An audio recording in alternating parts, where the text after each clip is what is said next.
Assalamualaikum warahmatullahi wabarakatuh. Alhamdulillah kita bertemu kembali dalam pembelajaran daring, masih dalam pembelajaran bahasa Indonesia di kelas 10. Jika kita di pertemuan-pertemuan yang lalu telah membahas tentang definisi debat dan teks debat, maka di pertemuan kali ini kita akan membahas tentang ciri-ciri debat. Sebelum kita bahas lebih lanjut tentang materi tersebut, mari kita awali pertemuan kita kali ini dengan bacaan basmalah. Bismillahirrahmanirrahim. Dan kita sempurnakan dengan sholawat Nabi. Allahumma salli ala Muhammad. Oke, sehat semua kan? Insya Allah, semoga kita semua dilimpahi kesehatan oleh Allah Subhanahu wa Ta'ala dan diberkahi semua aktivitas kita. Amin ya Rabbal alamin. Langsung saja, ya. Sebelum kita memasuki materi yang baru tentang ciri-ciri debat, maka alangkah baiknya kita review kembali materi yang telah kita dapat pada pertemuan yang lalu.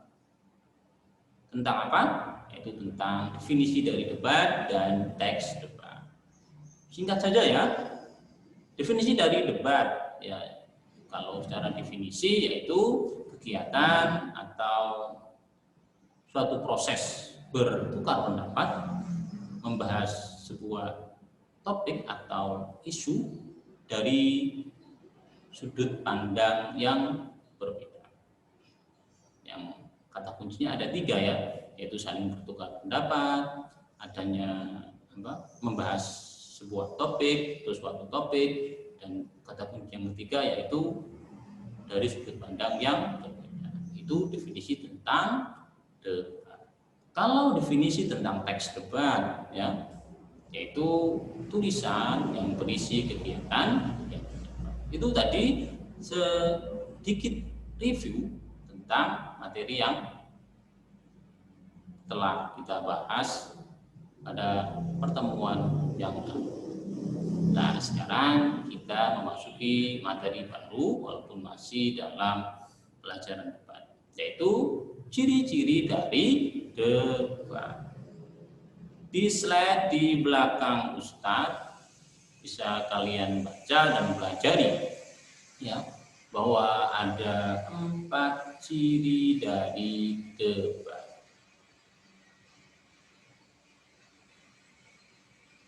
Kenapa sih kita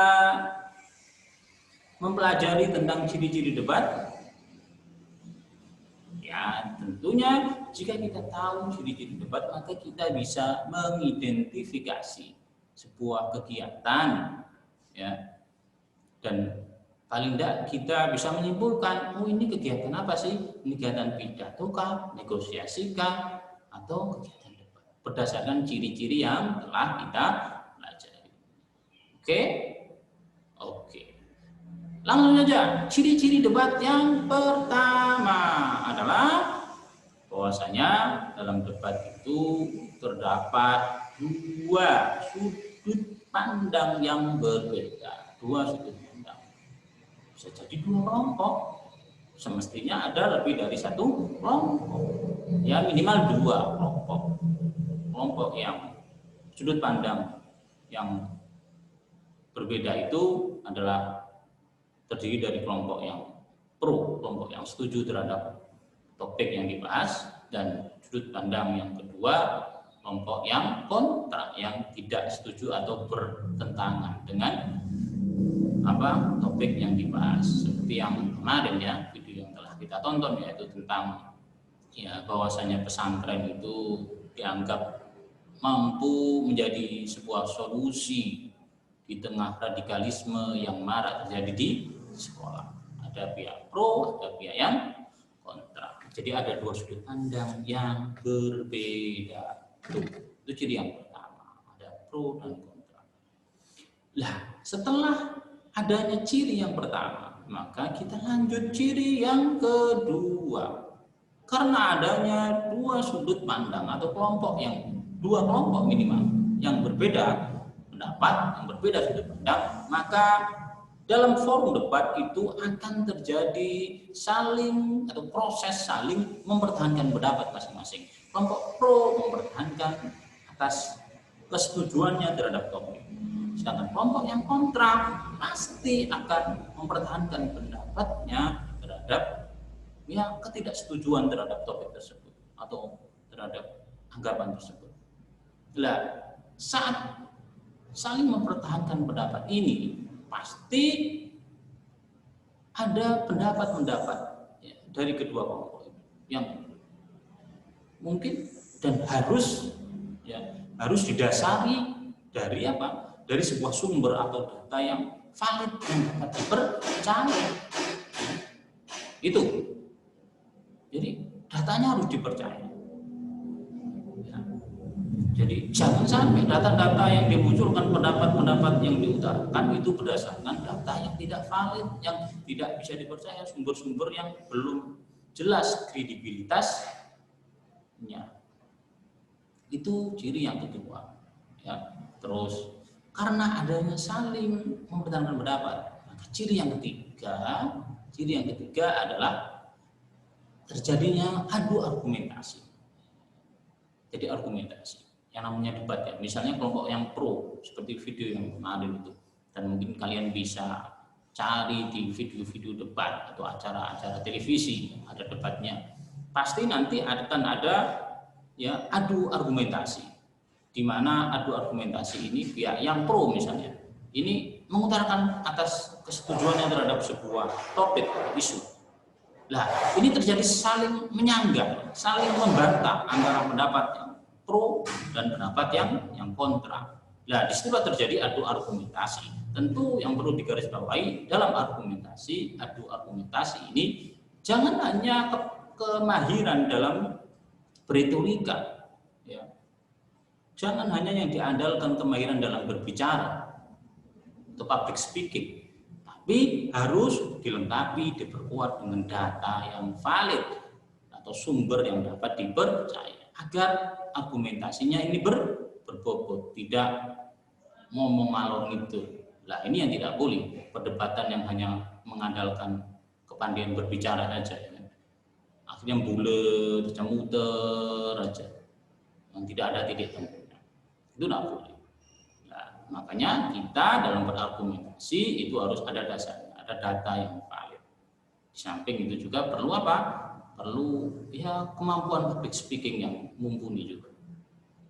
Fungsinya adu argumentasi dalam debat ini, jika kegiatan debat tersebut adalah lomba atau perlombaan, maka fungsi dari adu argumentasi adalah untuk memperoleh kemenangan. Karena apa?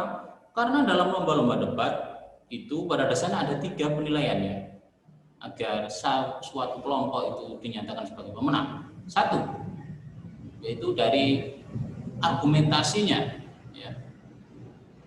Dari argumentasinya itu yang bagus, retorikanya bagus, alasan-alasan yang masuk akal, dari sanggahannya yang bisa mengalahkan lawan dengan telak. Terus dari attitude, dari tata krama, tata cara kelompok tersebut dalam menyampaikan pendapat atau dalam memberikan sanggahan.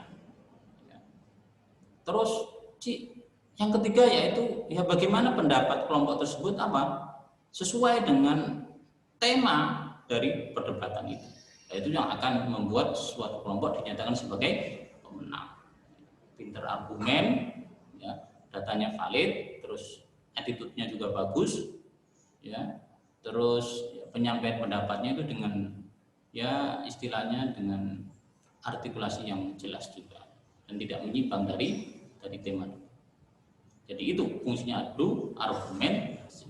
Nah, ciri yang keempat dari debat adalah setiap pelaksanaan debat itu perlu penengah. Fungsinya untuk apa? Untuk mengatur jalannya debat agar berjalan dengan baik, sesuai dengan tema atau waktu yang telah ditentukan. Nah, penengah dalam debat atau diskusi itu disebut moderator. Moderator itu adalah orang yang mengatur jalannya debat atau diskusi. Ya, mungkin kalian pernah ya menonton acara-acara televisi yang nasional kita, televisi yang ada di Indonesia, baik swasta ataupun yang televisi milik pemerintah, ya kan? Tentang perdebatan itu pasti ada orang yang bertugas untuk mengatur. Jadi yang ngomong mana dulu, kelompok yang mana, kubu yang pro atau yang pro kubu atau kubu yang kontra. Misalnya memberi batasan waktu agar misalnya yang menyampaikan pendapat entah yang pro atau yang kontra itu tidak terlalu lama, tidak terlalu panjang. Terus memberikan waktu ketika ada penyanggah yang mengutarakan dan lain sebagainya. Itu fungsi dari moderator. Demikian tadi tentang ciri-ciri dari debat. Kita review kembali ya, ciri dari debat yang pertama apa? Yang pertama adalah adanya dua sudut pandang yang berbeda, kelompok pro dan kelompok kontra. Ciri yang kedua, adanya saling mempertahankan pendapat. Ciri yang ketiga, adanya adu argumentasi. Adu argumentasi kalau dalam lomba debat ya untuk memperoleh kemenangan. Tapi kalau dalam forum debat biasa, debat ilmiah, sosial, ya fungsinya adalah untuk mencari solusi terbaik dari masalah yang dibahas, dari topik yang dibahas. Nah, ciri yang keempat adalah apa? Adanya penengah atau moderator. Begitu ya, tentang ciri-ciri debat. Mudah-mudahan kita bisa mengidentifikasi kegiatan-kegiatan ya, yang kita laksanakan atau yang kita tonton, apakah itu termasuk yang mana sih, termasuk negosiasi, debat atau yang lainnya berdasarkan ciri-ciri yang sudah kita pelajari. Oke, demikian materi kita tentang ciri-ciri debat. Ustadz pribadi mohon maaf jika mungkin terlalu cepat dalam menyampaikan materi atau mungkin ya kurang berbobot, itu tak lebih yaitu dari kekurangan Ustadz kemampuan sendiri. Mungkin kalian bisa menambah pengetahuan tentang hal ini dengan bertanya pada pihak-pihak yang lebih kompeten atau mencarinya di website-website terkait. Demikian pertemuan kita kali ini. Mohon maaf atas segala kekurangan. Semoga Allah memberkahi kita dan merahmati langkah kita serta menyehatkan kita. Kita akhiri dengan bacaan hamdalah, alhamdulillahirabbil alamin, dan doa kafaratul majelis. Subhanakallahumma wa bihamdika asyhadu an la ilaha illa anta astaghfiruka wa atubu ilaik. Afu minkum. Wassalamualaikum warahmatullahi wabarakatuh.